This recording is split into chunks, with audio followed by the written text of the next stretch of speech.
एक school bag अपने आप हवा में उड़ने लगता है। सभी बच्चे डरकर चिल्लाते हैं। बच्चा, अरे मेरा बैग उड़ गया। बैग स्कूल के पीछे वाले पुराने बरगद की तरफ उड़ जाता है। पेड़ के पीछे से रहस्यमयी हंसी सुनाई देती है। करण और रेखा पेड़ के पास पहुंचते हैं। जमीन पर चमकता हुआ एक नीला पंजे का निशान दिखाई देता है। रेखा, भैया ये किसका निशान है? तभी हवा तेज चलती है। कालिया, धीमी आवाज, जिसने बैग ढूंढ लिया उसे सबसे बड़ा रहस्य मिलेगा। बैग अपने आप फिर से आगे सरकने लगता है। करण और रेखा गांव में ज्ञानी बाबा के पास पहुंचते हैं। करण, बाबा स्कूल बैग अपने आप उड़ गया। ज्ञानी बाबा, आज से पहले भी ऐसा हो चुका है। दोनों हैरान रह जाते हैं। ज्ञानी बाबा, लेकिन जो सच बोलता है वही उसे वापस ला पाता है। बाबा उन्हें एक छोटी लकड़ी की सीटी देते हैं। करण सीटी बजाता है। सीटी से मीठी आवाज निकलती है। अचानक दूर से वही स्कूल बैग दिखाई देता है। वह जैसे किसी को बुला रहा हो। रेखा, भैया बैग हमें कहीं ले जा रहा है। बैग अचानक पुराने कुएं के पास रुक जाता है। कुएं के अंदर से हल्की सुनहरी रोशनी आ रही थी। करण नीचे झांकता है। उसे अपना चेहरा नहीं बल्कि एक चमकती हुई चाबी दिखाई देती है। रेखा, ये कैसे हो सकता है? चाबी धीरे धीरे ऊपर तैरने लगती है। जैसे ही करण चाबी पकड़ता है, काले धुएं से एक साया बनता है। कालिया, डरो मत, मैं तुम्हारा दुश्मन नहीं हूँ। करण, फिर तुमने बैग क्यों गायब किया? कालिया, क्योंकि उस बैग में एक ऐसा राज छिपा है जिसे गलत हाथों में नहीं जाना चाहिए। बैग अपने आप खुल जाता है। बैग के अंदर किताबें नहीं थीं। एक पुराना चमकता हुआ नक्शा रखा था। नक्शे पर लाल निशान बना था। उसके नीचे लिखा था, सच्चाई का पेड़। करण और रेखा एक दूसरे को देखते हैं। तभी नक्शा अपने आप चमकने लगता है। नक्शा तेजी से चमकने लगता है। उस पर बना लाल निशान धीरे धीरे हिलने लगता है। रेखा, भैया ये निशान अपने आप चल रहा है। करण, लगता है ये हमें कहीं ले जाना चाहता है। अचानक नक्शे से एक सुनहरी किरण निकलती है और पास के पुराने रास्ते की ओर इशारा करती है। कालिया, धीमी आवाज, रास्ता सही चुनना, क्योंकि गलती का दूसरा मौका नहीं मिलेगा। रास्ते पर छोटे छोटे चमकते पैरों के निशान दिखाई देने लगते हैं। कुएं से आगे जाने वाला जंगल का रास्ता। करण और रेखा उन निशानों का पीछा करते हैं। निशान अचानक एक बड़े आम के पेड़ के पास जाकर रुक जाते हैं। पेड़ के नीचे एक छोटी सी लकड़ी की पेटी रखी थी। रेखा, भैया इसमें क्या होगा? करण पेटी खोलने जाता है।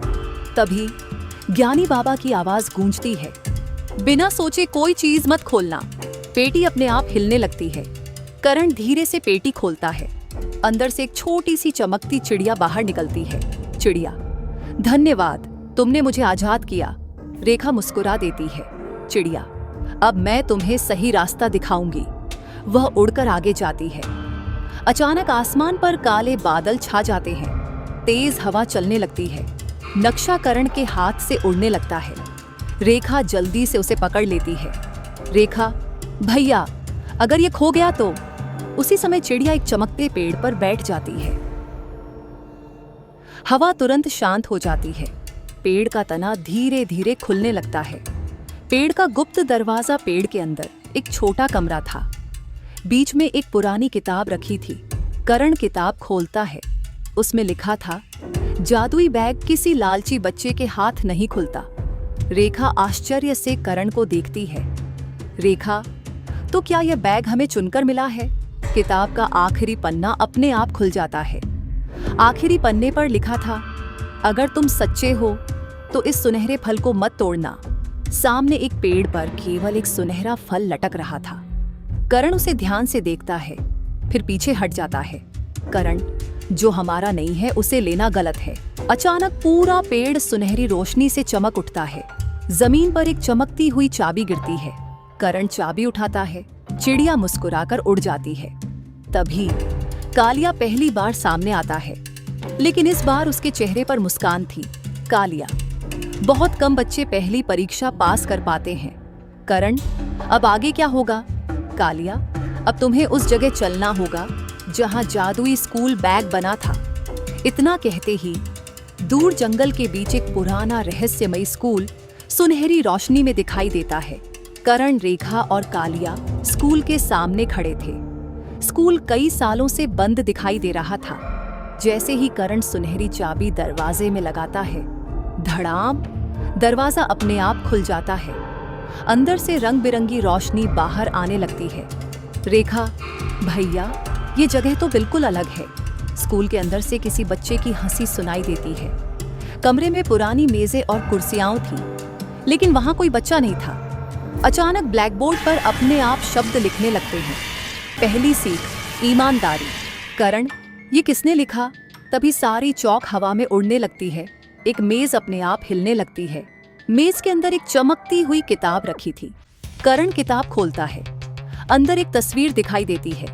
तस्वीर में वही स्कूल बैग था, लेकिन उसके साथ एक छोटा बच्चा भी था। रेखा, ये बच्चा कौन है? कालिया, यही इस बैग का पहला रक्षक था। तस्वीर में बना बच्चा अचानक मुस्कुराने लगता है। तस्वीर से एक कागज बाहर गिरता है। उस पर लिखा था, जो बांटना जानता है वही असली मालिक बनता है। उसी समय कमरे के कोने में एक पुराना खिलौना पड़ा दिखाई देता है। करण उसे उठाकर शेल्फ पर सजा देता है। अचानक पूरी कक्षा रोशनी से भर जाती है। ब्लैक बोर्ड पर दूसरा संदेश दिखाई देता है। दूसरी परीक्षा पूरी हुई। स्कूल की घंटी अपने आप बजने लगती है। टन टन टन। पूरा स्कूल चमक उठता है। एक बंद कमरा धीरे धीरे खुलने लगता है। रेखा, क्या हमें अंदर जाना चाहिए? कालिया, डरना मत, लेकिन सच का साथ कभी मत छोड़ना। कमरे के अंदर एक सुनहरी रोशनी घूम रही थी। कमरे के बीच वही जादुई स्कूल बैग रखा था। बैग अपने आप खुलता है। अंदर से कॉपियां या किताबें नहीं, बल्कि चमकते हुए ज्ञान के पन्ने निकलने लगते हैं। हर पन्ने पर बच्चों के लिए एक अच्छी सीख लिखी थी। सच बोलो, मेहनत करो, बांटकर खुश रहो, पेड़ लगाओ, जानवरों से प्यार करो। करण, तो यही इसका असली खजाना था। तभी पूरा स्कूल जोर से हिलने लगता है। स्कूल की सबसे पीछे वाली दीवार धीरे धीरे खुलती है। एक चमकदार कमरा दिखाई देता है। बीच में एक सुनहरा पुस्तकालय था। ज्ञानी बाबा वहां पहले से खड़े मुस्कुरा रहे थे। ज्ञानी बाबा, शाबाश बच्चों, अब सिर्फ एक आखिरी परीक्षा बाकी है। उसी समय जादुई स्कूल बैग हवा में उड़कर अपने आप पुस्तकालय के बीच पहुंच जाता है। कालिया मुस्कुराकर कहता है, अब फैसला करेगा तुम्हारा दिल। बीच में रखा जादुई स्कूल बैग अपने आप खुल जाता है। उसमें से दो चीजें बाहर आती हैं। पहली, सोने के सिक्कों से भरा छोटा संदूक। दूसरी, साधारण सी पुरानी किताब। ज्ञानी बाबा, करण, केवल एक चीज चुन सकते हो। रेखा चुपचाप करण की ओर देखने लगती है।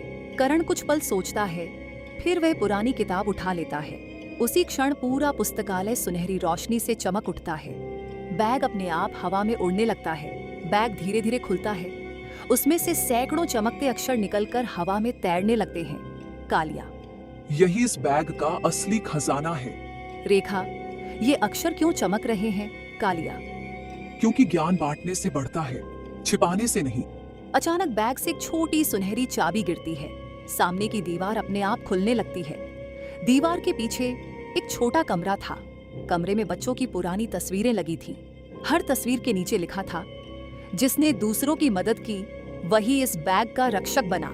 करण, तो यह बैग हमेशा अच्छे बच्चों को ही मिलता है? ज्ञानी बाबा, हाँ, क्योंकि इसका जादू केवल अच्छे दिल वालों के लिए काम करता है। आखिरी तस्वीर धीरे धीरे चमकने लगती है। धीरे धीरे करण और रेखा की तस्वीर दिखाई देने लगती है। दोनों हैरान रह जाते हैं। रेखा, भैया, ये तो हम हैं। कालिया मुस्कुराता है।